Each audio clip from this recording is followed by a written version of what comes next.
Yes, hello everyone. Welcome back to my channel, Maribe Feda. Okay, so ngayon, ano nga bang buhay ko? Actually, kung hindi nyo alam, nandito ako sa Hong Kong dahil hindi naman talaga ninyo alam, so sasabihin ko. Nandito ako sa Hong Kong, mag-iisang buwan na ako, 3 weeks na. Okay, so 1 week na lang, sasahod na tayo. So, ikukwento ko lang, paano nga ba ako nakakuha ng mabait na employer? So, eto, bakit ko nasabing mabait kahit 3 weeks pa lang ako dito? Bakit ko ba nasabing sabihin nila, wala pa ngang isang buwan, sabi ng mabait? Of course! Bakit?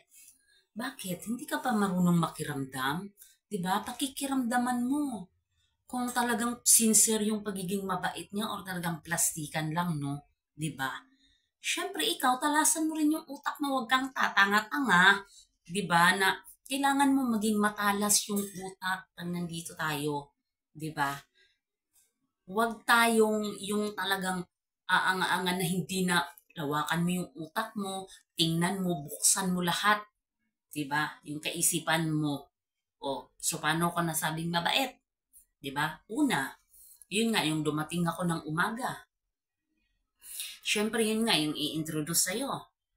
Pagkatanghali niyan, ang sabi sa akin, ng babae ha, ang sabi sa akin, magpa-welcome lunch kami sa'yo. Diba?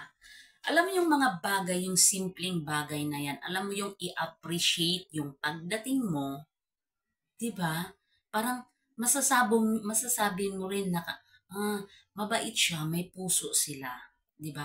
Kahit konti, hindi mo naman ifo-full trust na ibibigay mo sa kanila. Kasi nga, bago pa lang kayo nagkita, hindi naman kayo magkalahi, pati, 'di ba? So, yun pa lang yung mga simpleng bagay, bibigyan mo rin ng konting meaning na ay. Kasi 'di ba hindi naman lahat ng ganon sa mga ex-OFW diyan. Lahat ba? 'Di ba? Hindi lahat. Meron ding gumagawa talaga katulad dito sa nagiging employer ko. Bakit ko nasabing mabait? Kasi nga yun na nga, may pa-welcome lunch, tapos siya mismo nagsabi, mag-picture ka. Kasi ano, isend mo sa family mo para at least hindi sila mag-iisip, makita nila na okay ka dito, okay kami, okay yung nadatnan mo. Alam mo yung magbibigay ng idea sa'yo. O, diba? Hindi mo ibibigay yung full na tiwala para magiging confident ka na pa okay ka na. Siyempre, hindi.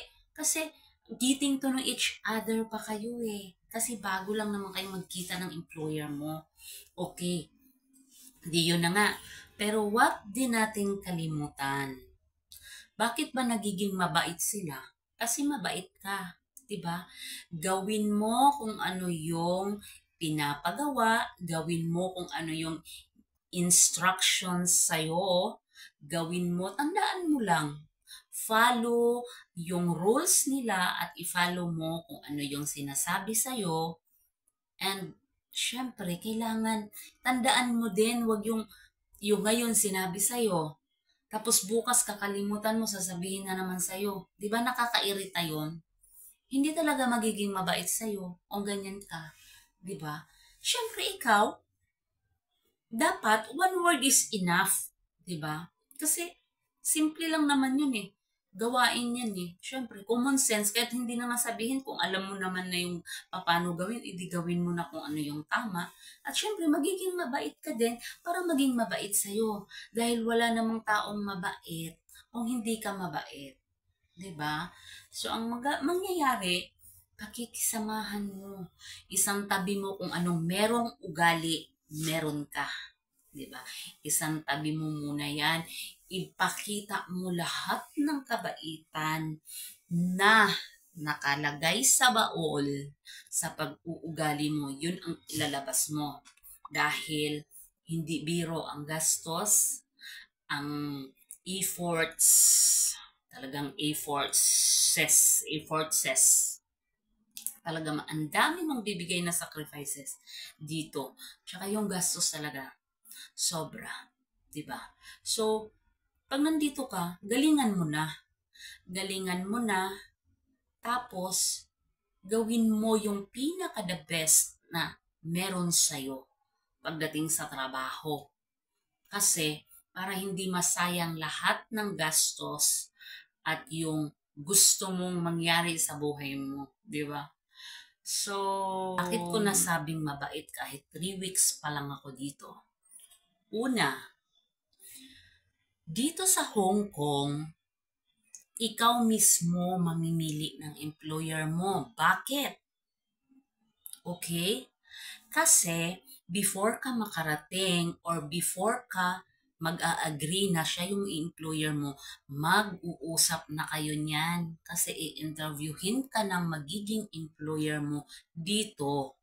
Ngayon, kung sa pag-interview ng employer mo sa'yo is na-hired ka niya, tapos inaccept mo rin na gusto mo rin siya, o di okay, nagkasundo kayo.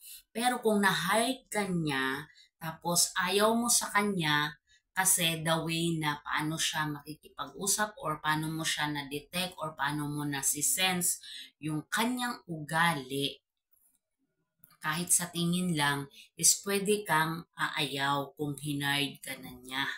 Pwede mong sabihin dun sa broker or sa agency mo na ayaw mo doon sa nag-interview sa'yo. Okay? So, magkakaroon ka ulit, maghihintay ka ulit ng mag-i-interview sa'yo. Kung magugustuhan ka, i-hire ka. Ngayon, kung hindi mo na naman siya magustuhan, pwede kang umayaw. Choice mo yan. 'Di ba? Pwede ka ring mamili. Okay? So, sa case ko, bakit ko nasabi? Kasi una, sa interview pa lang, nagtatanong sila sa'yo. Para kang parang ano yung in-applyan mo talagang andun yung mga tanong talaga namang para kang nag apply ng manager. Okay? So, anyway, sa kanila yun. So, ganito. Dahil nagtatanong sila sa'yo, pwede ka ring magtanong sa kanila. Alam nyo bakit? Kasi sa cellphone lang kayo nag-uusap through Zoom. Okay? Or kung saan sila mag-i-interview, kung anong gagamitin nilang apps para ma-interview kayo at saka makausap nyo rin yung magiging employer kung magkakasundo kayo. Di ba? Yun na. Siyempre, itatanong lahat sa'yo ng magiging employer mo kung magkakasundo nga kayo, di ba? Magtatanong sila sa'yo, yung nag-interview sa'yo, lahat ng gusto nilang itatanong nila yan about trabaho, anong alam mo, paano ganito, ganyan, lahat. Siyempre ikaw, dahil trabaho naman yung gusto mo, dahil hindi ka naman mag apply ng trabaho na ganito kung wala kang alam, siyempre sabihin mo talaga, alam mo, ganito, i-explain mo din kung anong alam mo, ganito, ganyan. Siyempre, para ma-perfect at para magustuhan ka at ma-hire ka, magre-research ka na lang din kung paano mo sasagutin, di ba? Okay? And then ikaw, syempre, pwedeng-pwede ka rin magtanong. Di ba? Itatanong mo rin sa kanila about sa privacy mo. Yun yung pinakaunang itanong mo kung meron kang sariling kwarto. Okay? Dahil sa Hong Kong, bihira lang talaga yung buong bahay. Kondo yan, kadalasan talaga. Halos lahat, kondo units lang siya. So, unang-unang itatanong mo kung meron kang privacy. Una, kung meron kang tulugan na sarili, kwarto. Okay? Yun yung itatanong mo. Okay. So, sa experience ko, syempre nag-usap kami. Okay? Lahat, tinanong ko din siya. Dahil, syempre, karapatan mo rin niyang malaman kung meron ka bang tulugan.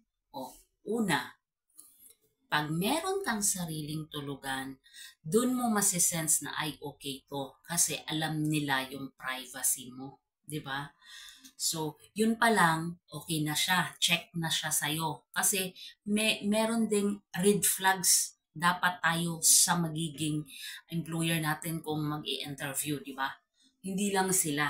Kasi tayo, sayang di ba? Sayang yung ating gastos.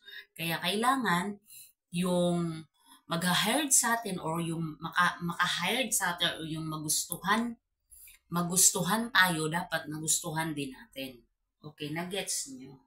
Diba? So, parang, hindi, parang magulo. Pero hindi. So, yung punto ko doon is, kung ma-hired kayo nung nang-interview sa inyo, dapat matanggap nyo rin sila or nagustuhan nyo rin yung pamamalakad nila. Unang-una, yun nga itatanong mo, dapat may sarili kang kwarto kasi importante sa atin na maayos yung pahinga natin sa gabi dahil sa araw magtatrabaho tayo, di ba? Kasi nga, di ba, dito, depende rin sa'yo. Pwede ka rin mamili kasi magkikita naman na kayo ng magiging employer mo kasi nga i-interviewin ka, di ba? Bago ka i-hired, dapat swak ka sa tanong nila na nasagot mo sila ng ayon sa gusto nilang gustong marinig sa'yo. Okay? Kasi magkikita na kayo niyan sa Zoom. Okay? Magkikita na kayo through video call. Any apps kung anong gagamitin sa'yo para makausap ka. Okay? So, choice mo din, di ba? Kung ginusto mo siya, ay na-hired ka, tapos ginusto mo siya. Ikaw pumili ng employer mo, di ba? So, yun pa lang sa pakikipag-usap, dapat talasan mo na yung pagdidetect or the way na makikipag-usap o paano din yung sagot niya dun sa tanong mo. Kasi karapatan natin yun. Diba? Kasi ang hirap nandito ka na, tapos ma-terminate ka lang pala. Diba? So, dapat makitaan mo rin siya dun sa sagot niya na ay mabait to. Diba? Yung katulad ng, diba, kahit tayo malalaman natin kahit hindi pa natin nakasama, kahit konti lang, masisense na natin na, ay, mukha siyang mabait. So, okay to. Kung na-hired ka niya, o di mag-agree ka. Kasi kung na-hired ka nung nag-interview sa'yo, tapos ayaw mo doon, pwede yun. Pwede. Kaya nga, choice din natin kung sino ang magiging employer natin dito sa Hong Kong, di ba? Yun. So, pangalawa, yun yung nakitaan ko na ay mabait siya. Yung merong sariling kwarto. 'Di ba? Tapos, yung day off, syempre, meron naman talaga yan dito. Hindi naman pwedeng hindi. O, 'di ba? Meron yun.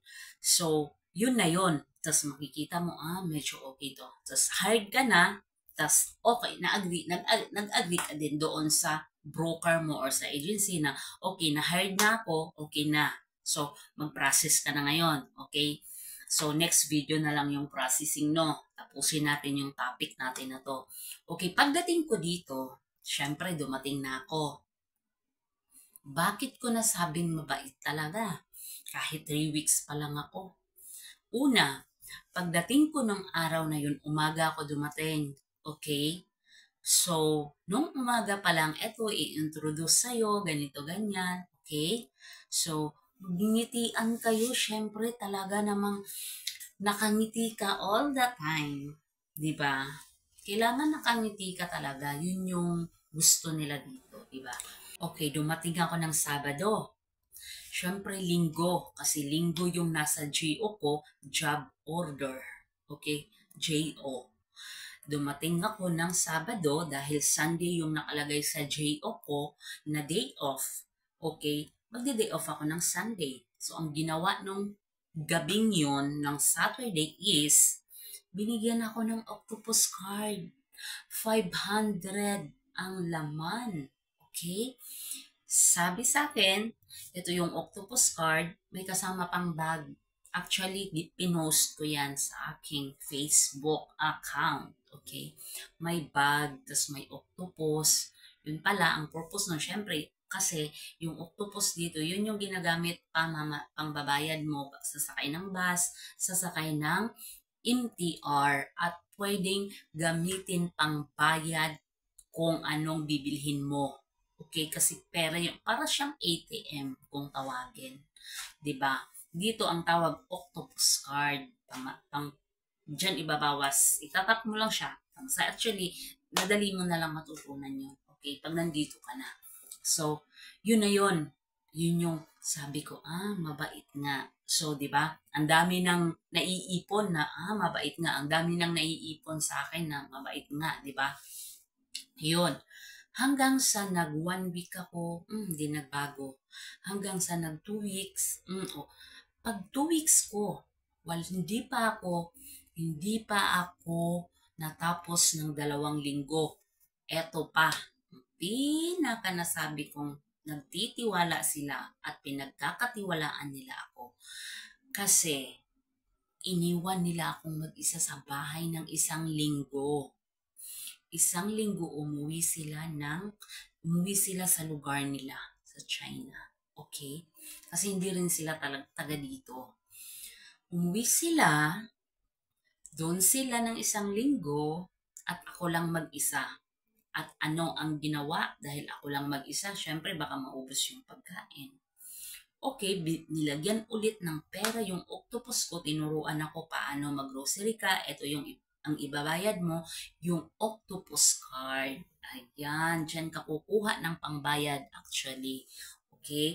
Diyan ka kukuha ng pangbayad sa octopus, doon ka pumunta sa grocery na yon, bumili ka ng kung anong gusto mong kainin, ng pangangailangan mo sa 7 araw na yan dahil wala kami. Yun. Okay? Hanggang ngayon, mag-iisang buwan na ako sa awa ng Diyos at sa awa ng Panginoon. Binigyan ako ng mabait, masasabi kong mabait talaga. Of course, sa hindi pa nakasubscribe dyan, please subscribe my channel, Mari Befeda. Bibigyan ko kayo ng mga tip kung paano, okay? Dito sa bansang Hong Kong. Okay, yung mga simpleng tip lang. Hindi naman pare-parehas, pero at least magkakaroon kayo ng idea, di ba? Okay? Please subscribe my YouTube channel, Mari Befeda. Bye for now. See you on my next video. Okay, thank you.